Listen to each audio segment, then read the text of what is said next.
Individual diagnosis and treatment. He says the subject of religion has received a casual treatment the world over.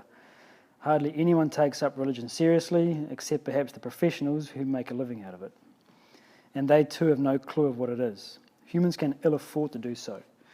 Religion is a technology dealing with the development of the individual, just as science is a technology dealing with the improvement of the world. Life is constituted of the individual and the world. Both of them need to be carefully developed, improved. If neglected, there can be no material or spiritual progress. So this idea of spiritual progress. Okay, material progress we understand. We live in the world. There must be material progress. Now, if we're not progressing materially, then we're not living up to our full capacity as human beings. So material progress is important. It's essential as part of our growth as a species. And he also talks about spiritual progress. So what is spiritual progress?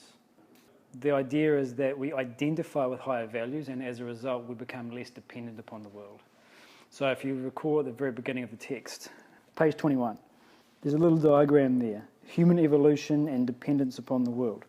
So what this is basically saying is that human evolution is inversely proportional to our dependence upon the world.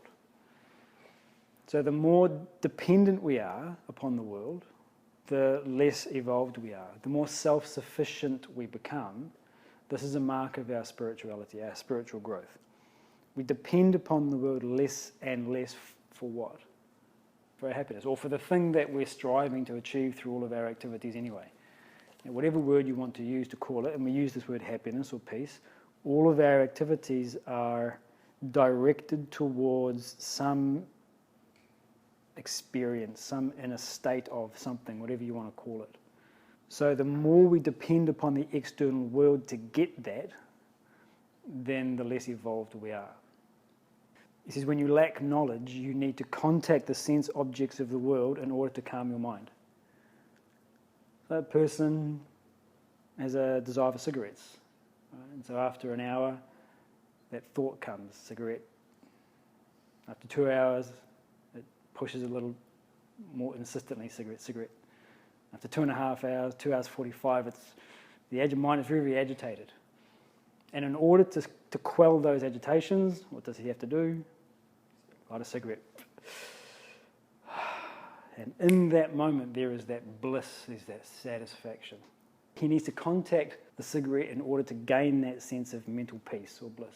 This is what he says. When you lack knowledge, you have to contact, and it could be a cigarette, it could be your partner, it could be food, it could be anything.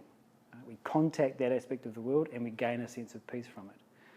So we are dependent upon the objects of the world or the experiences that we can gain from the world to get that experience of peace. What he says here is that the more knowledge we gain, the more we are able to directly quell the agitations and gain the same sense of mental peace. So this is the power of knowledge. This is what knowledge does.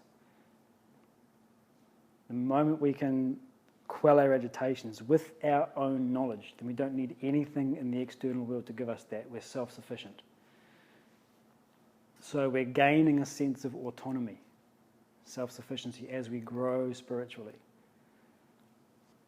So if autonomy is one of the aspects of spiritual growth, what would another one be? So we've got this idea that as we grow spiritually, we start to develop a sense of autonomy. We don't need the external world anymore for our sense of satisfaction or satiation. That's one aspect of spiritual growth. Identifying with others, this is it. So it's important to balance these things out, because wherever we have autonomy, any aspect of our experience, we can become attached to it. Any aspect of our experience can pathologize into something that is no longer healthy for us. So we can start to become autonomous, but we can become hyper-autonomous, which means that we shun external circumstances. We shun contact with the external world. And we're very satisfied in our little bubble. We're self-absorbed, we're solipsistic, and we actually are very satisfied, as long as our little bubble stays our little bubble. When it comes to having to interact and form a relationship with a romantic partner or a work colleague or family or whatever it is, very, very difficult. We can't do it. So what do? Close the bubble off even tighter. So we feel that we are self-sufficient because we feel I'm happy by myself. But what it marks is an inability to contact others in an effective way. So it's not growth. It looks like growth, but it's not. So this is why we say where we have this autonomy developing, it must be balanced with empathy or identification. So the ability to empathize with others is the other aspect. Our emotions resonate with the experience of the other. Whatever the other person is going through, we are going through it too, and we feel it the same way they do. But again, empathy can go too far in the wrong direction. We can get what we might call emotional contagion. You see this with babies. You see one baby gets upset, all that other baby has to do is see its face, and bang, they also get upset. Another baby sees that baby crying, bang, everyone starts crying. There's a sort of empathy there, but it's not genuine empathy. We've just caught the other person's emotion. We're vulnerable to that contagion. And we become as affected or traumatized or upset as that person does. So empathy also can go too far. That empathy must be balanced with a sense of autonomy. You never lose yourself. So you can sort of consider it to be the intellectual and the emotional aspects coming together, confluence. I mean, if you were, for example,